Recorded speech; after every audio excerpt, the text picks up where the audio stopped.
আমরা এই ভিডিওতে এই ধরনের একটা মিনি জেনারেটর তৈরি করব এবং এর পুরো প্রক্রিয়াটা আমি আপনাদের সাথে শেয়ার করব এবং এক্সপেরিমেন্ট করার পর আমি আপনাদের সাথে শেয়ার করব যে আসলে এই পুরো ডিভাইসটা প্রপারলি কিরকম কাজ করে। আপনারা কিন্তু লাস্টের ভিডিওতে প্রচুর পরিমাণে কমেন্ট করেছিলেন, হ্যাঁ ভাইয়া মিনি জেনারেটর তৈরি করে দেখান। অনেক কমেন্ট পেয়েছি, থ্যাংক ইউ সো মাচ। আপনারা এভাবে রেসপন্স দিলে আমার ভিডিও করতে অনেক বেশি উৎসাহ হয় যে আরো তাড়াতাড়ি ভিডিও করি, আরো ভালো ভালো টপিকস নিয়ে আপনাদের কাছে ভিডিও নিয়ে আসি। শুধু যে এই ধরনের এক্সপেরিমেন্টাল ভিডিও আমাদের চ্যানেলে আসবে এরকমটা না, আমি অনেক প্রোডাক্ট কিনে রেখেছি যেগুলো রিভিউ করবো আপনাদের সাথে এবং ইন্টারেস্টিং অনেক প্রোডাক্টও আছে, তো সেগুলো রিভিউ আসবে এবং আমরা বিভিন্ন ধরনের ডিভাইস তৈরি করব এবং এই ধরনের এক্সপেরিমেন্ট করবো, অর্থাৎ সব ধরনের ভিডিও কম বেশি আমাদের এই চ্যানেল কিন্তু আসবে। তবে এই ভিডিওটা যেহেতু আপনাদের অনেক বেশি আগ্রহ ছিল, আপনাদের একটা লাইকের এইম টার্গেট দিব, সেটা হচ্ছে এই ভিডিওতে অবশ্যই আপনারা একদিনের মধ্যে 500টা লাইক কষ্ট করে দিয়ে দেবেন, কারণ এই ভিডিওটা করতে আমার অনেক বেশি এফোর্ট দিতে হয়েছে, অনেক বেশি পরিশ্রম হয়েছে এবং বুঝতেই পারছেন পুরো বিষয়টাকে অ্যাসেম্বলি করা। পুরো ভিডিওটা দেখলেই আন্দাজ করতে পারবেন যে আসলে এই ভিডিওগুলো করতে অনেক বেশি সময়ের দরকার এবং অনেক বেশি পরিশ্রমেরও দরকার হয়। তো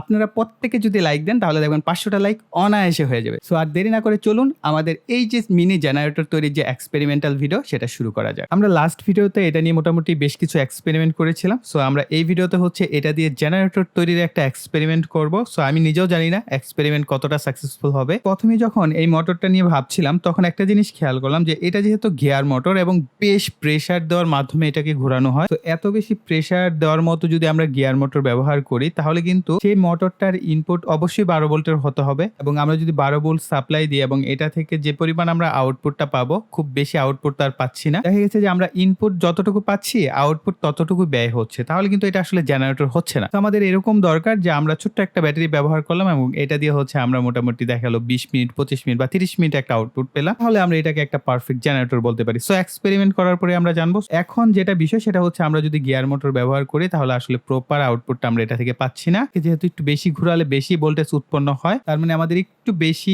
আরপিএম বা বেশি রোটেশনে ঘোরাতে হবে। তার জন্য আমরা 180 ডিসি মোটর ব্যবহার করব। তার আগে হচ্ছে আমরা এইটার যে ভিতরের গিয়ার গুলো আছে সেই গিয়ার গুলোকে আমরা খুলে ফেলবো। তার জন্য আমরা এই উপরের পার্টটাকে প্রথমে খুলবো। সো আমি ভেবেছিলাম মোটামুটি বেশ ভালো স্ট্রং হবে, সো খুলে চলে আসছে। সো এটার মধ্যে একটা গিয়ার লাগানো আছে এবং এখানে দেখতে পাচ্ছেন আরো অসংখ্য গিয়ার আছে। এই গিয়ারগুলোর মাধ্যমে হচ্ছে আমাদের এই মোটরটা এত স্ট্রং, এটা দিয়ে আপনি ভারী কিছুকে যদি রোটেট করাতে চান সেটাকে কিন্তু করাতে পারবেন। সো এরপর হচ্ছে আমরা এই গিয়ারগুলোকে একটা একটা করে খুলে নেওয়ার চেষ্টা করব। হ্যাঁ, খুবই সিম্পল, আপনি জাস্ট হাত দিয়ে ধরলে এগুলো খুলে চলে আসছে। তো এই যে দেখেন, তবে সেগমেন্ট আছে কিছু, একটার পর একটা এভাবে হচ্ছে খুলে নিব। মেবি এটার মধ্যে গ্রিজ দেওয়া থাকে যার ফলে গিয়ারগুলো খুবই স্মুথলি ঘুরতে পারে। এরপর হচ্ছে আমাদের এই ভিতরের যে পার্টটা আছে আমরা এটাকেও খুলে ফেলবো। এটাকে যদি আমরা কিছুটা প্রেসার দেই তাহলে দেখতে পাবেন এই পার্টটা খুলে চলে আসবে। এরপর হচ্ছে আমরা এটাকেও যদি খুলে ফেলি, এটা হচ্ছে জাস্ট ম্যাগনেট। এরপর দেখেন আমরা এই পার্টটাকেও খুলে নিয়ে আসতে পারছি, অর্থাৎ পুরো মোটরের যে কনস্ট্রাকশন একেবারে নিট এন্ড ক্লিন, কয়েল রয়েছে। সো এই ছিল সিনক্রোনাস মোটরের পুরো ইন্টারনাল স্ট্রাকচার। এর মধ্যে যে এই যে ভার্টিক্যাল যে কিছু কানেক্টর আছে এগুলোকে ভেঙে নেওয়া যেতে পারে, একটু ভালোভাবে প্রেসার দিলে মেবি খুলে চলে আসবে। হ্যাঁ, এই যে দেখেন আমরা এইগুলোকে খুলে ফেলবো, অর্থাৎ এইভাবে একটু জাস্ট হালকা করে চাপ দিলেই দেখবেন ভেঙে চলে আসবে, এই যে এইভাবে। এখন আমরা জাস্ট এগুলোকে আবার আগের মতো সেট আপ করে নিব এবং আমাদের এই ম্যাগনেটটা প্রয়োজন হবে। এখন এটার সাথে 180 মোটরের কাপলারটা কিভাবে অ্যারেঞ্জ করা যায় এটা নিয়ে একটু আমাকে ভাবতে হবে। সো দেখা যাক কি কি প্রসেস করা যেতে পারে। সো আমাদের এই এক্সপেরিমেন্ট করার জন্য এই ধরনের একটা কার্ডবোর্ড বা কাঠের টুকরা দরকার হবে, যেটার উপর মূলত আমরা সমস্ত বিষয়কে অ্যাসেম্বলি করতে পারবো। এতে করে সুবিধা যেটা হচ্ছে আমাদের পুরো সেটআপটা যেহেতু দুইটা মোটর থাকবে, অবশ্যই এটার ভাইব্রেশন হবে, সেটাকে যেন অবজার্ভ করতে পারে এরকম মোটা তক্তা নেবেন। এতে করে আপনার জিনিসটা স্টেবল থাকবে। আরো মোটা হলে আরো ভালো, আর একটু বড় সাইজ হলে আরো ভালো হতো। এটাকে আমরা 180 মোটরের সাথে এইভাবে সেট আপ করতে হবে, ঠিক আছে? একদম ভার্টিক্যাল ভাবে এইভাবে সেট আপ করতে হবে। এখন এইভাবে সেট আপ করতে গিয়ে কোনো রকম রাস্তাই পাচ্ছিলাম না। এরপর যেটা আমি প্রসেসিং করলাম, সো এটা দেখতে পাচ্ছেন, এটা একটা জাস্ট কলমের মাথার অংশ আমি দেখাচ্ছি। একটা কলম থেকে হচ্ছে এর সামনের যে অংশটা সেটাকে কেটে নিয়েছি। এবং আরেকটা জিনিস ক্লিয়ার করে দিই, সেটা হচ্ছে যদি আপনারা আমার মতো করতে চান, ম্যাটাডোর i10 একটা কলম পাওয়া যায়, এই কলমটা দিয়ে হচ্ছে আমি করেছি। এই কলমটা দেখেন, সামনের অংশটা কাটলে এই যে হুবহু এটা এতটুকু জাস্ট কেটে নিবেন। নেওয়ার পর এর পিছনের অংশে দুইটা কভার থাকে, এই যে দেখেন এটার পিছনের অংশে দুইটা কভার থাকে। এই কভারটাকে হচ্ছে মোটা যে অংশটা আছে এটাকে মূলত হচ্ছে আমরা ব্যবহার করেছি এটার ভিতরের দিকে দিয়ে। তো দেওয়ার পর আমি কিছুটা সুপার গ্লু লাগিয়ে নিয়েছি। তারপর দেখলাম এটার মধ্যে খুব সুন্দরভাবে এভাবে অ্যাটাচড হয়ে যাচ্ছে, অর্থাৎ এর গিয়ারের যে মাথাটা আছে এটার সাথে অ্যাটাচড করতে পারছি। সো এই ধরনের ম্যাটাডোর আইটেম দিয়ে আপনারা করতে পারেন, বা আপনার কাছে যদি অন্য কোনো ব্যবস্থা থাকে আপনি সেই ব্যবস্থাও করতে পারেন, কোনো অসুবিধা নেই। তবে মূল কথা হচ্ছে ভার্টিক্যাল ভাবে দুইটাকে কানেক্ট করতে হবে। এখন আমরা যদি এটাকে এইভাবে কানেক্ট করতে যাই তাহলে আবার এটার যে মাথা সেটা হয়ে যাচ্ছে ছোট ছোট ড্রিল চাকগুলো, এগুলোর দাম খুব একটা বেশি না, 110 টাকা বা 105 টাকা, বা আপনি অফলাইন মার্কেট কিনলে আরো কমে পেয়ে যাবেন। সো এই ধরনের একটা ড্রিল চাক ছিল আমার কাছে। এই ড্রিল চাকের যে নিচের অংশটা যেটা মূলত মোটর মাউন্ট, সো মোটরের সাথে কানেক্ট করতে হয়, সেটাকে আমি হচ্ছে 180 ডিসি মোটরের সাথে কানেক্ট করে দিব।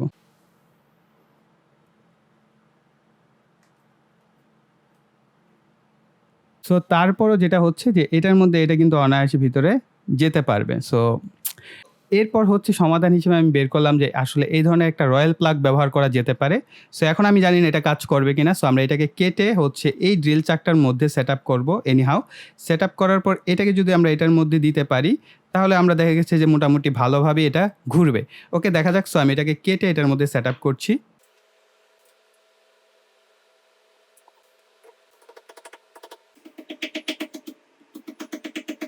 এখন যদি আমরা এই ২ টাকে কানেক্ট করি তাহলে আই থিংক এটা ঘোরার ফলে এটাও ঘুরছে। আমরা যদি এটাকে এইভাবে সেটআপ করি তাহলে এটার নিচে অবশ্যই আমাদের একটা কিছু লাগবে। এজন্য হচ্ছে আমি পিভিসি পাইপ কেটে এর ধরনের একটা স্কোয়ার বক্স তৈরি করে নিয়েছি এবং ভিতরে কিছুটা গ্লো দিয়েছি, কারণে যাতে এটা একটু ভারী হয় এবং ভাইব্রেশনটা কম হয় এইজন্য। সো এটাকে আমরা এইভাবে সেটআপ করব। এতে করে আমাদের ২টা মোটর কিন্তু একদম ভার্টিক্যাল অবস্থায় থাকবে। এতে করে ২টাই ঘুরতে সুবিধা হবে। তো আমরা এই ২টাকে একটু গ্লু গানের সাহায্যে এই বোর্ডের উপর সেটআপ করে নিচ্ছি।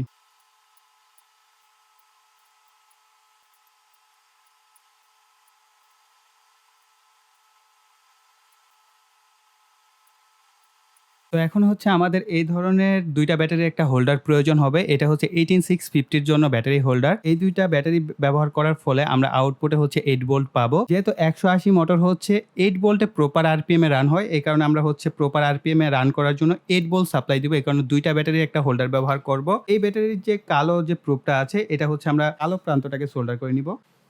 আর ব্যাটারি হোল্ডারের যে লাল প্রান্তটা আছে এটা হচ্ছে আমরা একটা সুইচের এক প্রান্তের সাথে সোল্ডার করে নিব। এখন সুইচের যে অপর প্রান্তটা আছে এই অপর প্রান্তের সাথে আরো একটি লাল তারকে আমরা কানেক্ট করে মোটরের অপর প্রান্তের সাথে সোল্ডার করে নিব। এবার সুইচের এই প্রান্তটাকে আমরা মোটরের এই প্রান্তের সাথে সোল্ডার করব। এখন আমরা এই ব্যাটারি হোল্ডার এবং সুইচটাকেও গ্লুর সাহায্যে হচ্ছে আমরা এই বোর্ডের সাথে কানেক্ট করে নিব।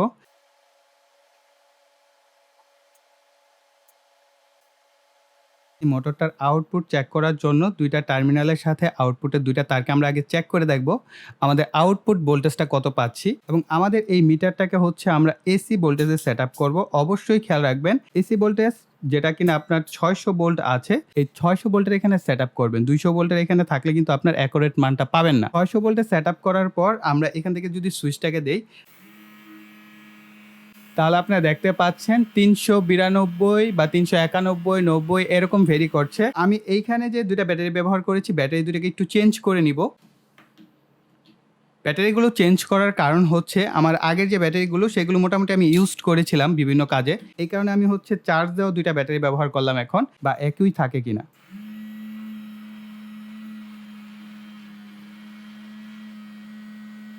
মোটামুটি ৩৯৪। সো আপনারা দেখতেই পেলেন যে অলমোস্ট কিন্তু ৩৯০, ৮৯ বা ৯২, ৯৪ এরকম ভোল্টেজের মধ্যে আপ ডাউন করছিল। তো অন এভারেজ আমরা ধরতে পারি ৩৯০ ভোল্টের মতোই পাচ্ছি। তো এই ভোল্টেজ পেলেও আসলে কি এটার আউটপুট ওয়াটটা কিন্তু কম, 0.12 ওয়াট। সো এই মুহূর্তে আমার কাছে আসলে কোনো ওয়াট মিটার নাই, এই কারণে আসলে দেখাতে পাচ্ছি না যে কত ওয়াট পর্যন্ত হচ্ছে আমাদের এই ডিভাইসটা আউটপুট দিচ্ছে। তবে আরেকটা গুড নিউজ হচ্ছে আপনাদের জন্য। সো এই যে মোটরটা দেখতে পাচ্ছেন এটা কিন্তু ডিসি 400 ওয়াট আউটপুট দেয়, অর্থাৎ ডিসি ভোল্টেজ দেখতে পাচ্ছেন 220 থেকে 240 ভোল্ট পর্যন্ত এটার আউটপুটে পাওয়া যায়। এটাকে ডায়নামো মোটরও বলে, অল্টারনেটরও বলে, বিভিন্ন নাম দেওয়া হয় এটার। তো যাই হোক আমরা এই মোটরটার উপরেও কিন্তু একটা এক্সপেরিমেন্ট করব, দেখবো আসলে এটার আউটপুটে আমরা এরকম ওয়াট পাই কিনা। তো এই মোটরটা দিয়ে কিন্তু আমরা 0.12 ওয়াট পাচ্ছি, কিন্তু এটা দিয়ে 400 ওয়াট। এবং আরেকটা মোটর আছে আমার কাছে সেটা হচ্ছে আউটপুট দেয় 800 ওয়াট। সেটার এক্সপেরিমেন্ট নিয়ে কিন্তু আমরা বেশ কয়েকটা ভিডিও করব এই মোটরগুলো ব্যবহার করে। সো এইগুলো দিয়ে আসলে আমরা ডিসি আউটপুট দিলেও এসি বাতিগুলোকে জ্বালানো যায় কিনা সেটাও আমরা প্র্যাকটিস করব, বা আরো কোনো প্রসেস করা যায় কিনা সেগুলোর উপর এক্সপেরিমেন্ট অবশ্যই করব। যাই হোক আমরা আবার আমাদের যে মূল ভিডিও সেটা টপিকসে চলে আসি, আর কমেন্ট সেকশনে জানাবেন যে ওই মোটরটা দিয়েও কি আপনারা ভিডিও চান কিনা বা এক্সপেরিমেন্ট দেখতে চান কিনা। আমরা এই যে মিটার, এই মিটার খুলে এখন সরাসরি এসি বাল্বে আমরা এই দুইটাকে কানেক্ট করে ফেলবো। সো এই ধরনের একটি লাইট হোল্ডার আমি ব্যবহার করছি। এই লাইট হোল্ডারের জাস্ট ২ প্রান্তে আমরা ২ টা তারকে কানেক্ট করে দিব।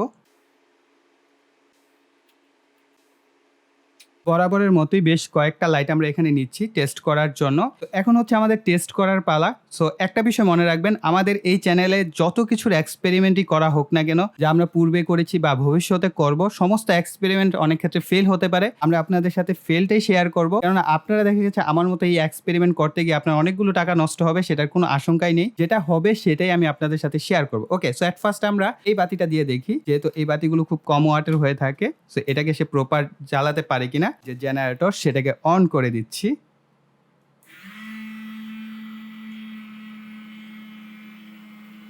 প্রপারলি কিন্তু গ্লো করছে আমাদের এই বাতিটা। অর্থাৎ আপনারা হয়তোবা ক্যামেরা একটু অন্যরকম দেখতে পারেন, কেননা এটার আইএসওর ব্যাপার আছে, ফ্রেমের ব্যাপার আছে, এই কারণে এইটাকে আমরা অফ করে দেই। ডিম লাইট যদি কেউ ব্যবহার করতে চান, অনায়াসে ডিম লাইট ব্যবহার করতে পারবেন, বা ডিম লাইট যে ওয়াটের হয়ে থাকে, সো 2 ওয়াট বা 3 ওয়াটের, সো এই ধরনের বাতি আপনারা অনায়াসে ব্যবহার করতে পারবেন। সো এখন আমরা একটা 5 ওয়াটের বাতি টেস্ট করব। সো এই বাতিটা হচ্ছে 5 ওয়াটের। সো দেখা যাক এটাকে সে জ্বালাতে পারে কিনা।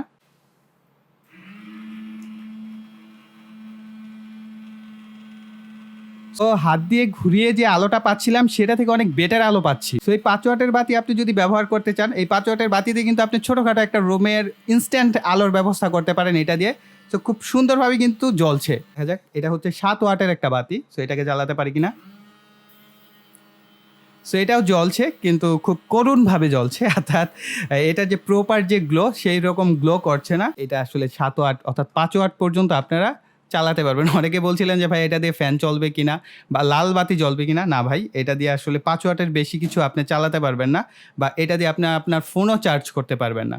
সো ফোন চার্জ করা কেন পারবেন না? কেন বর্তমানে যে ফোনের চার্জারগুলো, সেগুলো কিন্তু 15 ওয়াট, 20 ওয়াট, 65 ওয়াট, 35 ওয়াট। অর্থাৎ এখন ওয়াটেজ এত বেশি প্রয়োজন যে মোবাইল চার্জ দেওয়ার জন্য, স্মার্টফোন চার্জ দেওয়ার জন্য, সেটার জন্য অনেক বেশি ওয়াটের প্রয়োজন হয়। তো এটা দিয়ে আসলে ওই কাজ হবে না। এটা দিয়ে আপনি জাস্ট ছোট একটা 5 ওয়াটের লাইট আপনি জ্বালাতে পারেন। ইঞ্জিনিয়ারিং প্রসেস বা স্কুল, কলেজ বা ইউনিভার্সিটির কোনো প্রজেক্ট হিসেবে প্রেজেন্টেশন করতে চান, তাহলে আপনি এই জিনিসটাকে কিন্তু প্রেজেন্টেশন করতে পারছেন, বা কোনো প্রজেক্ট আকারে এটাকে আপনি বিভিন্ন জায়গায় কিন্তু অ্যাপ্লাই করতে পারছেন। এটা হচ্ছে 15 ওয়াটের বাতি। সো দেখা যাক এটা জ্বলে কিনা। এটা 7 ওয়াটের বাতি যেরকম আলো দিচ্ছিল, তার থেকে কিছুটা বেশি আলো মনে হয় আমি পাচ্ছি। হয়তোবা এটার এলইডির যে বাতিগুলো আছে সেটার কারণে হতে পারে। কিন্তু আসলে যে 15 ওয়াটের যে পরিমাণ আলো হওয়ার কথা, সেই পরিমাণ আলো কিন্তু এটা দিচ্ছে না। ওকে, ফাইন। সো আমরা এটাকে চেঞ্জ করি। সো এক ভাইয়া বলছিলেন, ভাইয়া লাল বাতি দিয়ে দেখানো দরকার ছিল। সো এই যে লাল বাতি দেখেন জ্বলে কিনা। একটুকু জ্বলবে না, কারণ এটা 100 ওয়াটের বাতি। সো 100 ওয়াটের বাতি বুঝতেই পারছেন, এটা হেভি পাওয়ারফুল। সো দেখতে পাচ্ছেন, এটা কিন্তু জ্বলার কোনো নামগন্ধই একেবারেই নেই। ওকে, ফাইন। সো ফাইনালি যেটা দাঁড়ালো যে এই বাতিটা সবচেয়ে ভালো পারফর্ম করছে।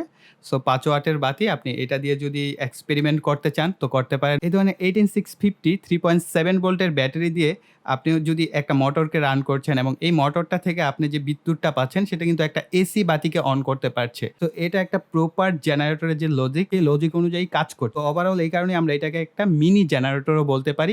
আপনারা এটা কিন্তু জাস্ট নিজেদের ইন্টারেস্ট থাকলে এই ধরনের জিনিসগুলো নিজেরা তৈরি করতে পারেন। সো আমাদের ফাইনালি এক্সপেরিমেন্টাল ভিডিওটা ছিল এই পর্যন্তই। আশা করি এই ভিডিও থেকে আপনারা নতুন কিছু শিখতে পেরেছেন, জানতে পেরেছেন। তার জন্য অবশ্যই ভিডিওতে লাইক, কমেন্ট এবং শেয়ার করবেন। আর যারা এখনো চ্যানেলটিকে সাবস্ক্রাইব করেননি, চ্যানেলটিকে সাবস্ক্রাইব করে পাশের বেল বাটনটি অ্যাক্টিভ করে দিবেন পরবর্তী ভিডিওর নোটিফিকেশন পাওয়ার জন্য। সো এই বলে এখানে বিদায় নিব। সকালে ভালো থাকবেন, সুস্থ থাকবেন। টাটা।